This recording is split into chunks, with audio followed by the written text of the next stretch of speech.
요단강을 건너고 첫날이 되었습니다. 이제 약속의 땅에서 시작하는 첫 번째 특세이기도 하겠죠. 근데 요단강을 건넜다는 것은 또 한편으로는 바로 여리고 성 앞에 맞닥뜨려졌다는 얘기입니다. 정탐꾼을 보냈다가 걸렸잖아요. 그리고 요단강을 건너는 장면들이 다 보였잖아요.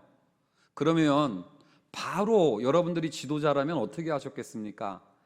전투 준비를 하거나 전략을 짜거나 진영을 배치하고 전열을 재정비하는 이런 준비로 분주하게 막 움직였어야 될 겁니다. 근데 하나님께서 이 요단강을 건넌 다음에 제일 먼저 하신 일이 있다면 다른 거 아닙니다. 12돌 감사카드. 왜냐하면 요단강에서 12돌의 은혜를 기억하는 돌을 날라다가 그것을 기념비를 세울 것을 요청하는 장면으로 오늘 본문이 시작되어집니다. 우리 5절 말씀 같이 한번 읽어볼까요? 5절 말씀 읽습니다. 시작. 그들에게 이르되 요단 가운데로 들어가 너희 하나님 여호와의 궤 앞으로 가서 이스라엘 자손들의 지파수대로 각기 돌 한 개씩 가져다가 어깨에 매라. 각각 지파대로 돌 한 개씩을 챙겨가지고 나오라는 거예요. 그리고 어깨에 메고 오라고 그러네요. 그래서 우리 이거 받을 때 이렇게 들어오기. 하루에 2장씩 이 은혜들을 기억하면서 이런 식으로 우리가 그런 마음으로 이 감사카드를 사용했으면 좋겠습니다. 이 12돌의 의미가 뭘까? 그 첫 번째는요, 세대와 세대를 잇는다라는 의미를 가지고 있습니다. 6절 말씀에 왜 12돌을 세우게 했는지를 이렇게 묘사합니다. 이것이 너희 중에 표징이 되리라. 후일에 너희의 자손들이 물어 이르되 이 돌들은 무슨 뜻이냐 하거든. 다음 세대들과 이 문제를 이야기하고 공유하고 그 은혜의 기억을 함께 하라는 이 권면이 약속의 땅에서 처음 하나님께서 전쟁 준비보다도 더 중요하게 말씀하신 게 바로 이 은혜의 기억을 공유하라라는 거였습니다. 요즘 사람들처럼 세대가 단절되고 개인주의화되었던 때가 없었던 것 같아요. 불과 몇 년 전만 해도 우리 선배 목사님들 목회하는 거 보면 참 쉬웠던 것 같아요. 그냥 설교하다가 개그 콘서트에 나왔던 감사합니다, 감사합니다 그러면 성도들이 막 웃어줬어요. 안 웃잖아요 지금. 막 옛날에는요 다 7번, 9번, 11번 요 채널이 3개밖에 없으니까 어떻게 했습니까? 나는 봉이야. 모르시잖아요. 막 척 보면 압니다 그러면 막 아멘 막 터지고 그랬어요.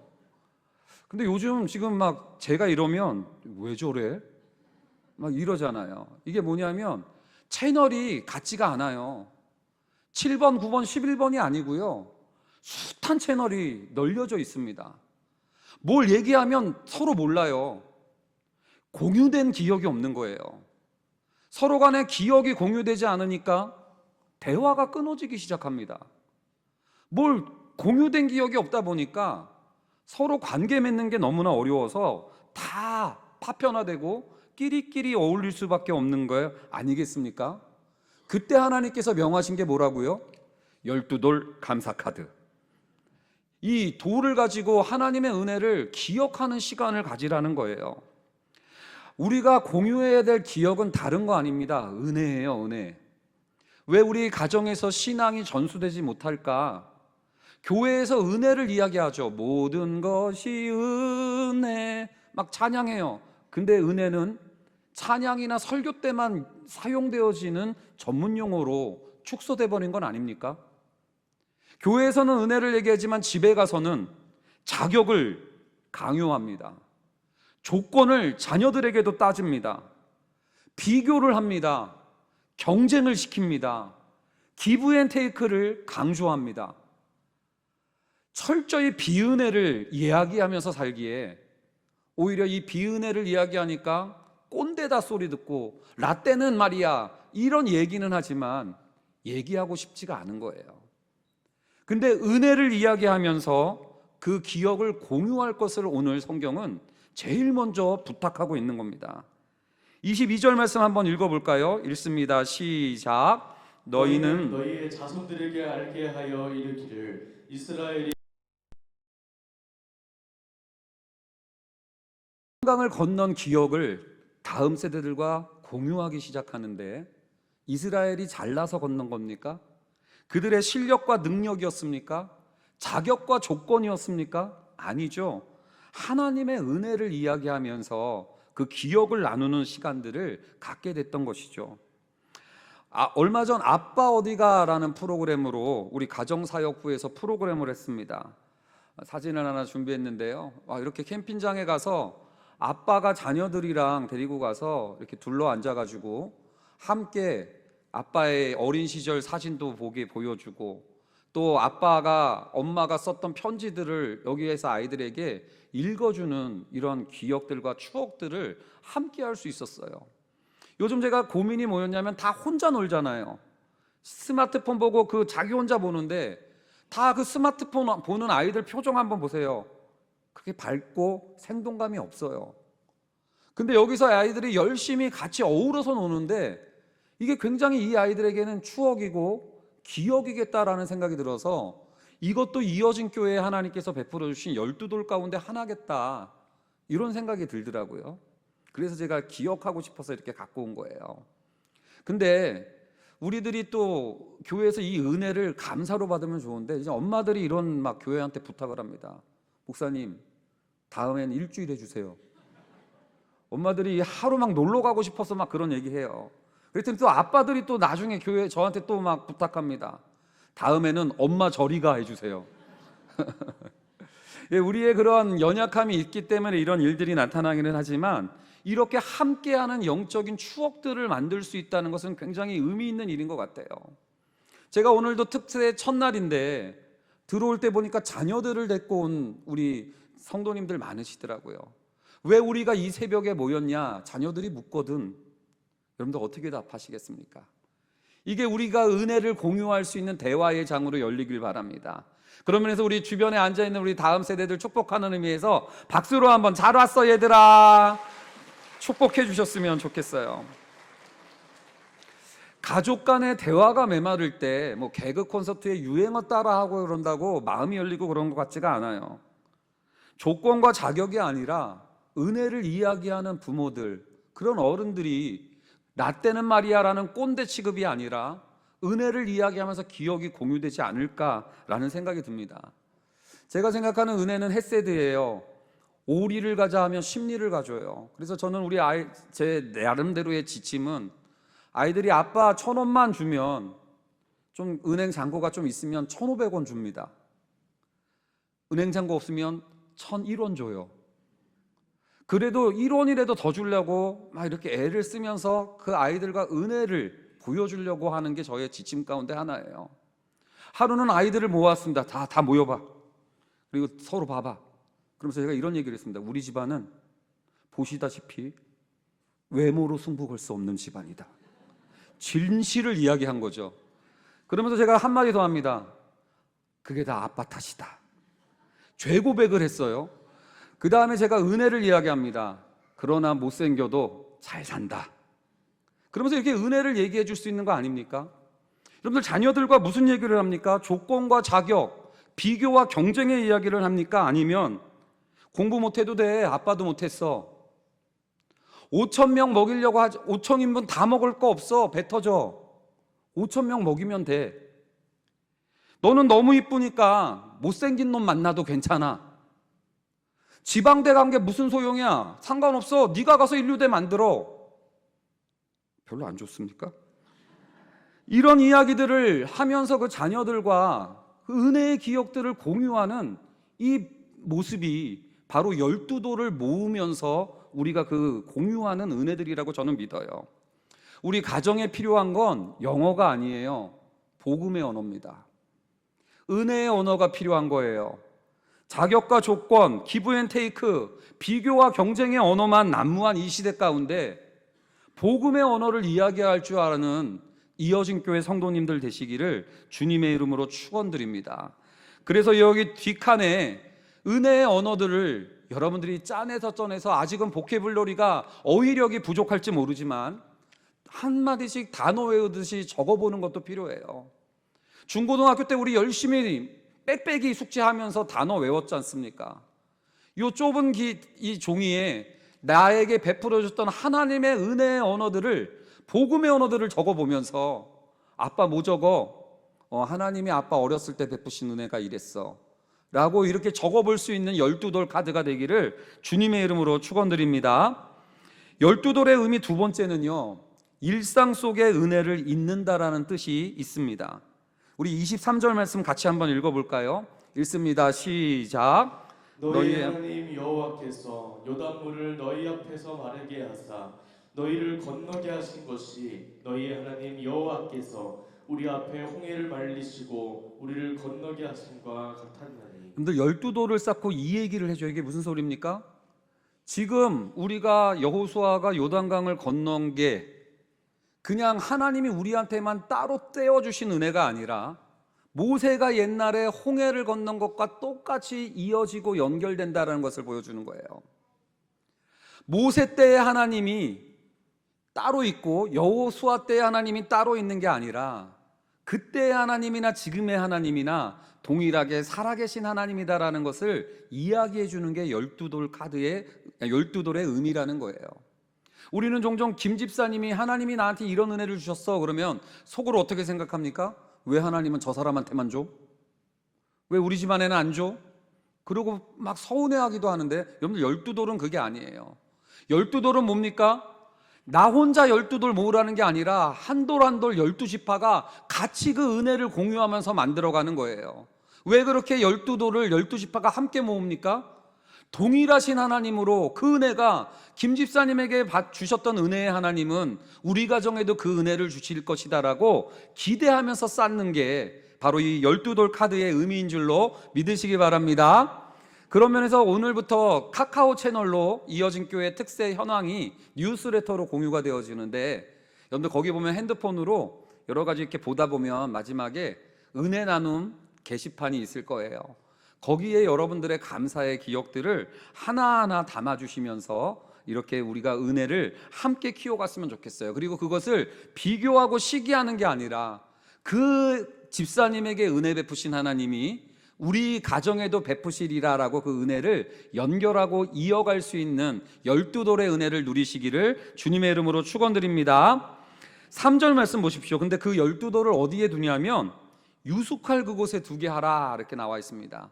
일상의 장소, 우리가 머무는 장소에 그 12돌을 차곡차곡 세워놓고 사용하라는 거예요.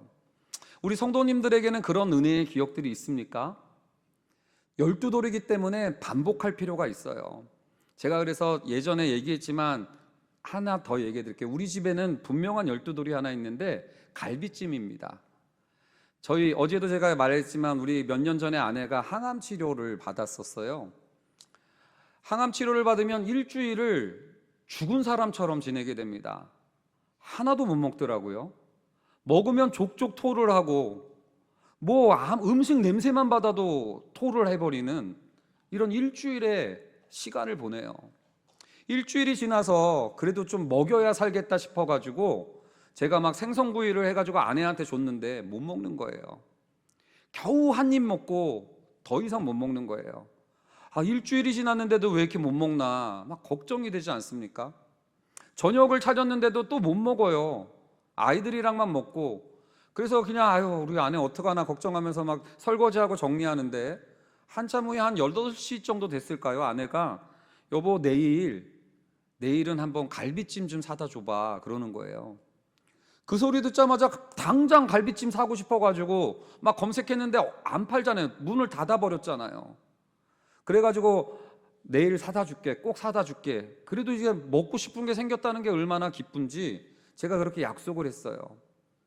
근데 그날 밤 10시 30분에 초인종 소리가 들립니다. 그래서 저는 밑에 집에서 층간소음 때문에 올라온 줄 알고 긴장하고 누구세요 하고 열었는데, 같은 사무실에서 동역하던 정진영 목사라고 제 동역자가 갈비찜을 배달 온 거예요.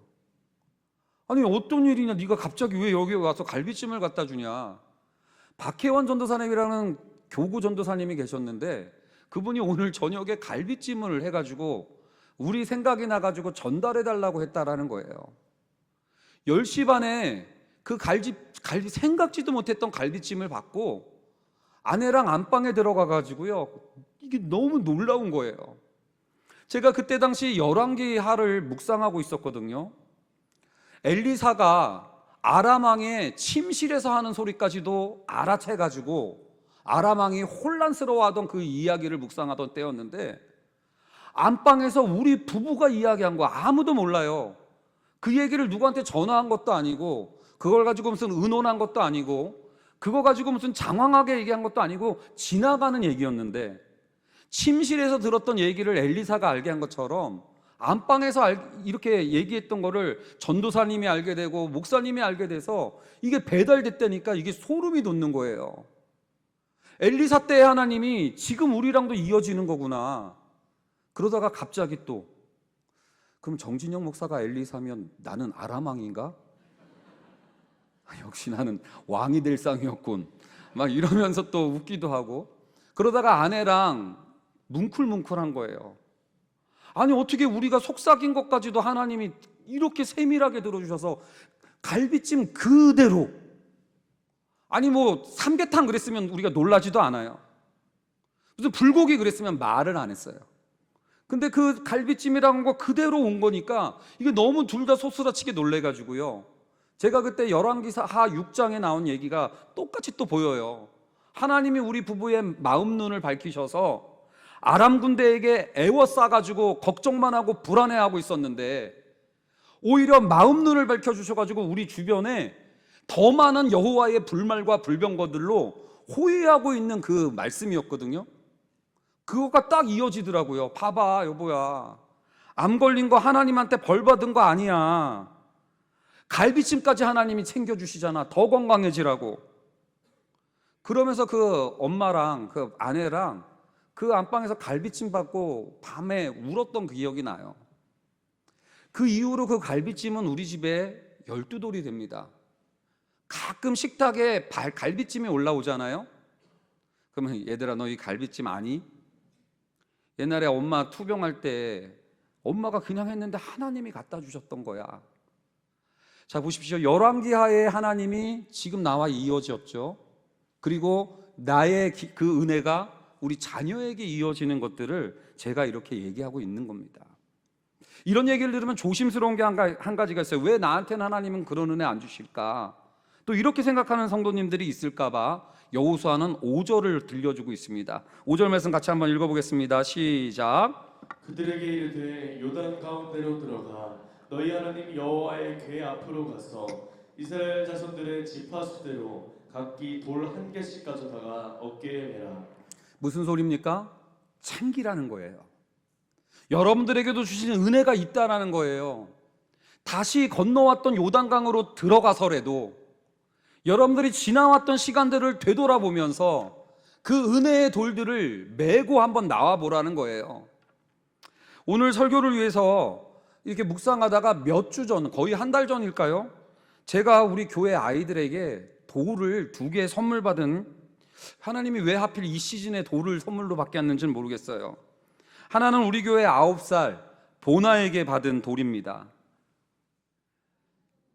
이 예쁜 카드에 돌을 넣어가지고요, 이거 편지도 그냥 돌 그래가지고 여기 물론 I love 십자가 이렇게 돼 있어가지고 이거 가지고 선물 받았으니까 어떡합니까? 이제 간직했어요. 제자리에 두고 있었어요.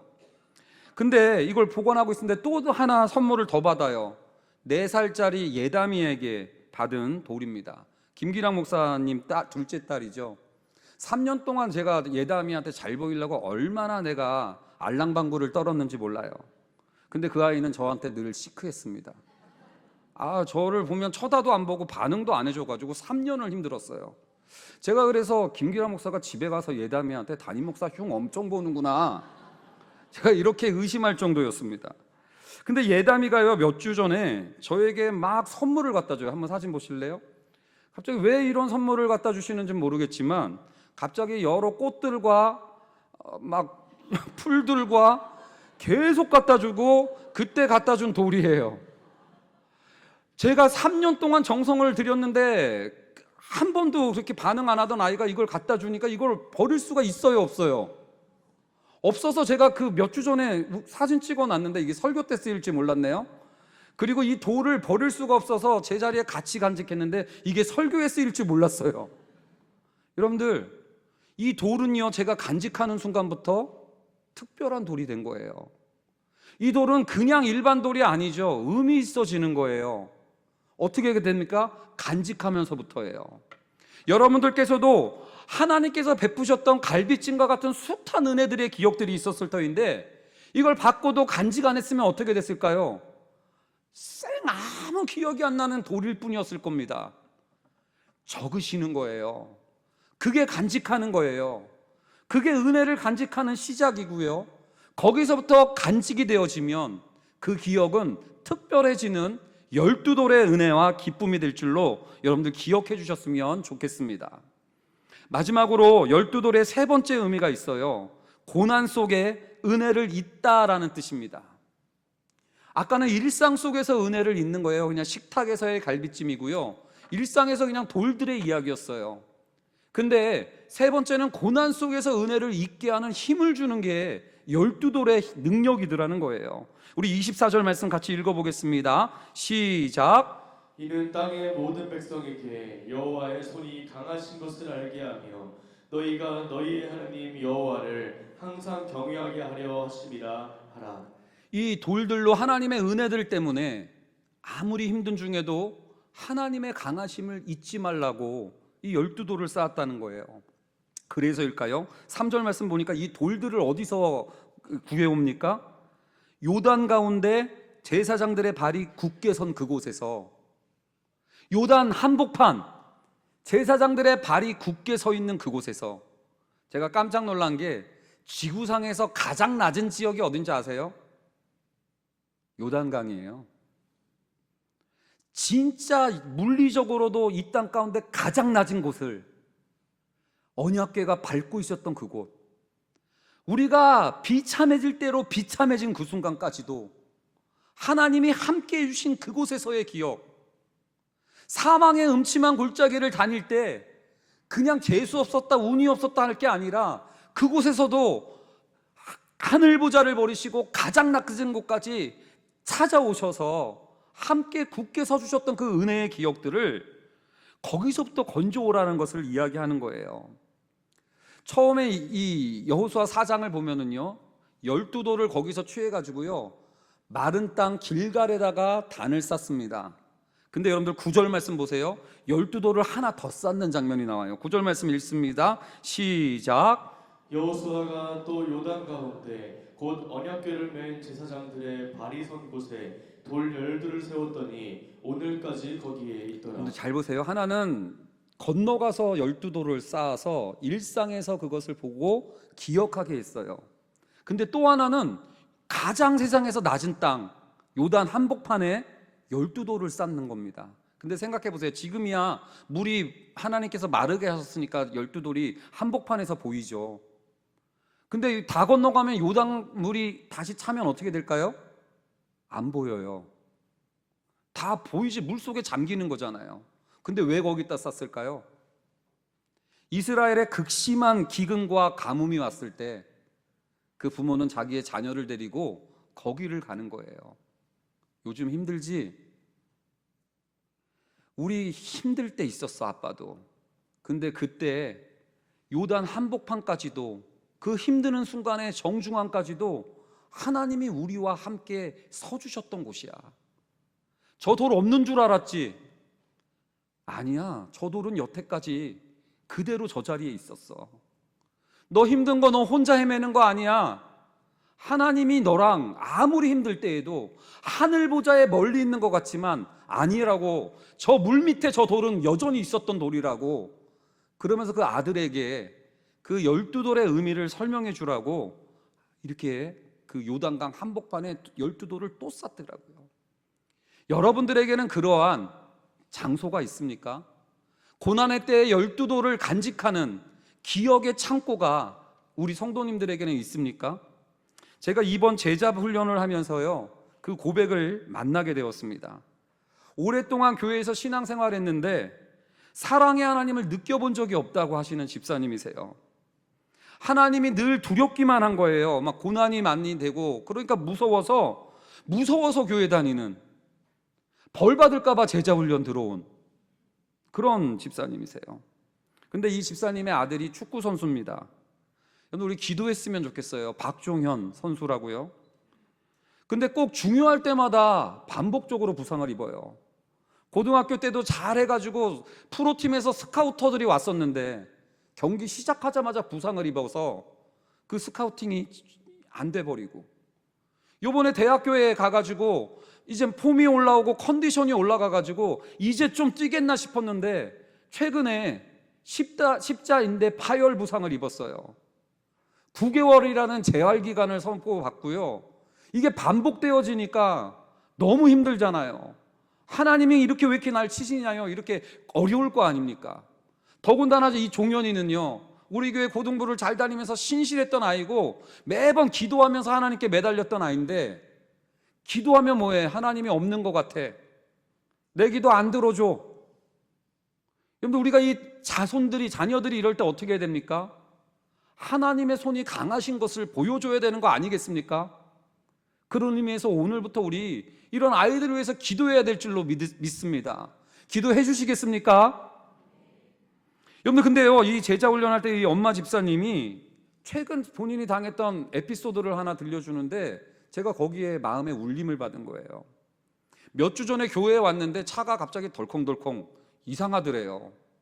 차가 왜 이러지? 그래서 계기판을 켜고 타이어 공기압을 체크해 봤는데 4개가 다 똑같아요. 타이어 문제는 아니겠네. 근데 계속 덜컹덜컹 거리는 거예요. 아파트 실내 주차장을 들어가니까 덜컹덜컹 소리가 더 심하잖아요. 이거 뭐지? 근데 주일이다 보니까 카센터도 열지 못하고 네이버로 막 문의를 했더니 네이버 댓글창에 자기 차도 똑같은 증상이었는데 그러다가 자기 차는 폭파했대요. 이 집사님이 더 무서운 거죠. 내 차도 폭파될지 모르겠네. 그래서 내일 카센터 가면 이것도 몇백만 원, 수백만 원 깨지겠다, 더 낙심이 되고, 아들도 다쳤는데 차도 이러니까 얼마나 속상했겠냐고요. 다음날 잔뜩 걱정하고 카센터 갔는데요, 그 수리하시는 그 정비사가요, 10,000원이요. 그래. 예? 10,000원. 얼마라고요? 10,000원. 뭐 이렇게 간단해. 봤더니 타이어에 큰 나사, 그게 박혀 있었던 건데, 네이버 댓글창 보고 뭔가 차 폭발할 줄 알고 그 걱정만 하고 있다가 겨우 나사 하나였다는 것을 깨닫게 된 거예요. 그때 집사님의 고백이 이거였습니다. 정말 크게 망가진 줄 알았니? 이 정도 일이야. 정말 크게 망가진 줄 알았지? 그냥 이 정도였어. 두려워할 거 없어. 놀라울 거 없어. 강하고 담대할 수 있어. 아들 다친 거, 무너진 거, 너 마음 무너진 거 알아. 정말 크게 망가진 줄 알았지? 아니야. 이 정도일 거야. 하나님의 음성처럼 들리더라는 거예요, 그 생각이. 이게 12돌이라고 저는 생각해요. 저는 그 나사가 우리 집사님에게는 이제 간직될 거예요. 우리 성도님들은 나사를 보면 크게 망가진 줄 알았지? 아니야, 이 정도일 뿐이야. 그 기억이 떠오를 겁니다. 갈비찜을 생각하면 하나님이 지나가는 나의 이야기도 귀 기울이시고 들어주신다는 것을 떠올리는 것처럼, 나사를 보면 이제부터는 심하게 망가진 줄 알았지? 아니야. 이 정도일 거야. 고난을 헤매고 있는 성도님들 선포하십시오. 크게 망가진 줄 알았지? 아니야. 이 정도일 거야.